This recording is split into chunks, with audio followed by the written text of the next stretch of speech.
Assalamualaikum warahmatullahi wabarakatuh. Selamat pagi anak-anak semua. Bagaimana kabar kalian hari ini?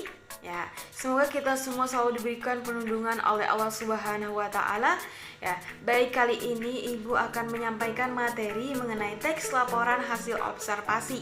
Nah, diharapkan untuk anak-anak semua memahami dan menyimak apa saja yang disampaikan, ya, dan mencatat hal-hal pentingnya.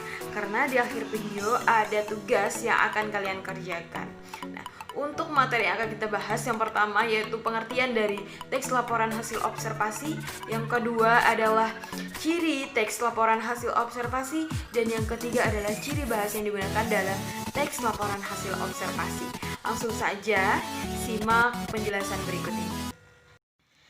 Teks laporan hasil observasi adalah teks yang berfungsi untuk memberikan informasi tentang suatu objek atau situasi setelah diadakannya penelitian secara sistematis.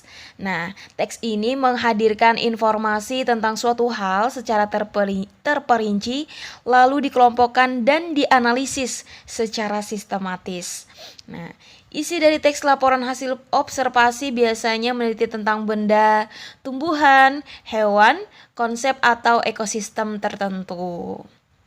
Biasanya teks ini berisi fakta yang dapat dibuktikan secara ilmiah. Selanjutnya, ciri-ciri teks laporan hasil observasi. Yang pertama, teks hasil observasi disusun secara runtut, ya, mulai dari pengertian, ya, ciri-cirinya dan juga jenis-jenisnya. Kemudian yang kedua, data teks hasil observasi bersifat meyakinkan pembaca. Yang ketiga, teks hasil observasi dapat dibuktikan kebenarannya. Yang keempat, teks hasil observasi disusun dengan bahasa yang jelas dan pastinya mudah dipahami oleh pembaca.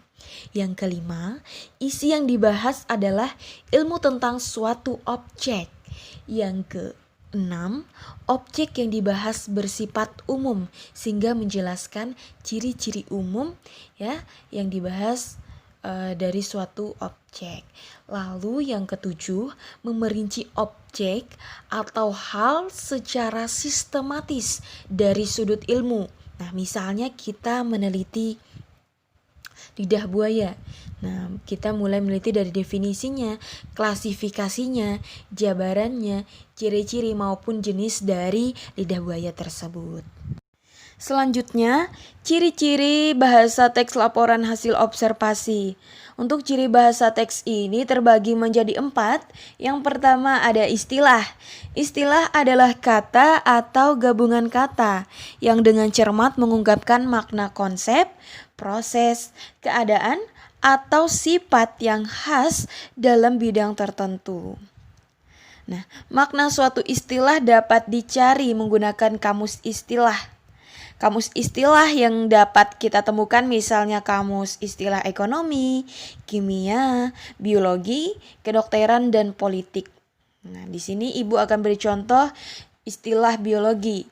Biasanya ada abiotik, asimilasi, komplikasi, sporadis, ya, embrio, ekosistem, vaksin, dan genetika. Itu contoh istilah biologi.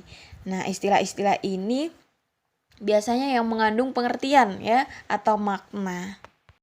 Yang kedua, kata baku. Kata baku adalah kata-kata yang sesuai dengan kaidah bahasa Indonesia yang telah ditentukan. Maksudnya, kata baku ini adalah kata yang memang sesuai dengan bahasa Indonesia yang baik dan benar.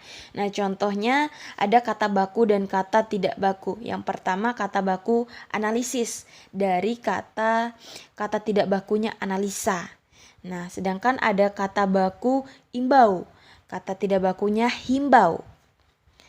Terus ada kata baku teknologi, dan kata yang tidak bakunya adalah teknologi. Selanjutnya yang ketiga, kalimat definisi. Kalimat definisi adalah kalimat yang mengungkapkan makna, keterangan atau ciri utama dari orang, benda atau proses atau aktivitas, ya, yang diteliti dalam laporan hasil percobaan. Contohnya misalnya vitamin. Vitamin adalah zat yang sangat penting bagi tubuh manusia dan hewan untuk pertumbuhan dan perkembangan.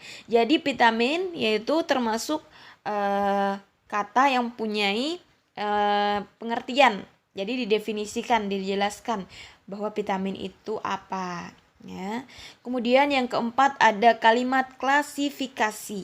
Kalimat klasifikasi adalah kalimat yang berisi pengelompokan berdasarkan ciri-ciri atau sifat tertentu. Dalam teks laporan hasil observasi, kalimat klasifikasi sering digunakan untuk menjelaskan bagian-bagian yang lebih mendalam. Contoh misalnya makhluk hidup dapat dikelompokkan menjadi 3, yaitu manusia, hewan, dan tumbuhan. Jadi klasifikasi makhluk hidup itu banyak ya. Ada hewan, manusia, dan tumbuhan. Jadi diklasifikasikan atau dikelompokkan. Selanjutnya tugas, bacalah teks laporan hasil observasi berikut